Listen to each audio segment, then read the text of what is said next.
Hi ಎಲ್ಲರಿಗೂ welcome back. ಇವತ್ತು jeans pant ಮೇಲೆ ಆಗಿರೋ ಡ್ರೈ ಸ್ಟ್ರೈನ್ನ ಹೇಗೆ ಒಗ್ಗಿಸ್ತೀನಿ ಅಂತ ನನ್ನ ಹೋಮ್ ರೆಮಿಡಿನ ನಿಮ್ಮ ಜೊತೆ ಶೇರ್ ಮಾಡ್ಕೊತಾ ಇದ್ದೀನಿ.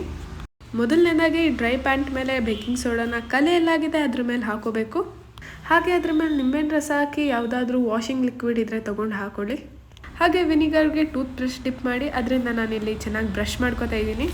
10 to 15 ಮಿನಿಟ್ಸ್ ಇದೇ ರೀತಿ ಬ್ರಷ್ ಮಾಡ್ಕೋಬೇಕು.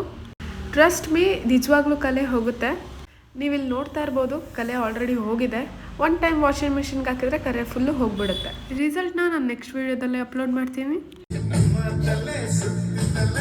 ಕಾಲೇಜ್ ರಜೆ ಇದ್ದಿದ್ದ ಕಾರಣ ನಮ್ಮ ಅಣ್ಣ ರೂಮ್ನೆಲ್ಲ ಕ್ಲೀನ್ ಮಾಡ್ಕೋತಾ ಇದ್ದ. ನಾನು ಕ್ಲೀನ್ ಮಾಡಿ ಕೆಳಗೆ ಬಂದು ನೋಡಿದ್ರೆ ಅಮ್ಮ ಗೀ ರೈಸ್ ಮೊಟ್ಟೆ ಚಿಕನ್ ಗ್ರೇವಿ ಎಲ್ಲನೂ ಮಾಡಿದ್ರು. ನಾನು ಬ್ಯಾಟಿಂಗ್ ಮಾಡೋಣ ಅಂತ ಕುತ್ಕೊಂಡೆ. ಅದೇ ಟೈಮಲ್ಲಿ ನಮ್ಮ ಅಜ್ಜಿ ನೆನಪಾದ್ರು, ಅವ್ರಿಗೆ ಅಂತ ಸ್ವಲ್ಪ ಇಟ್ಬಿಟ್ಟು ಬಂದೆ. ಕ್ರಿಸ್ಮಸ್ ದಿನ ಪ್ಲಮ್ ಕೇಕ್ ತಿಂದಿಲ್ಲ ಅಂದರೆ ಆಗುತ್ತಾ ಅಂತ ಹೇಳಿ ಪ್ಲಮ್ ಕೇಕ್ ತಿನ್ಕೊಂಡು, ಚಿತ್ಕವರೆ ಕಾಳು ಸೀಸನ್ ಅಲ್ವಾ, ಅದೇ ಟೈಮಲ್ಲಿ ಒಂದು ಕಾಳು ಬೈ ಮಿಸ್ ಆಗಿ ಬಿದ್ದೋಯ್ತು. ಅದನ್ನು ಹುಡ್ಕೋಕ್ಕಂತೂ ನನ್ನ ಕೈಲಿ ಆಗಿಲ್ಲ. ಅದೇ ಟೈಮಿಗೆ ಅಣ್ಣ ಕಬಾಬ್ ಮಾಡ್ತಾಯಿದ್ದೆ, ತಿನ್ಕೊಂಡು ಇವತ್ತಿನ ದಿನ ಮುಗಿಸ್ದೆ. ಬಾಯ್.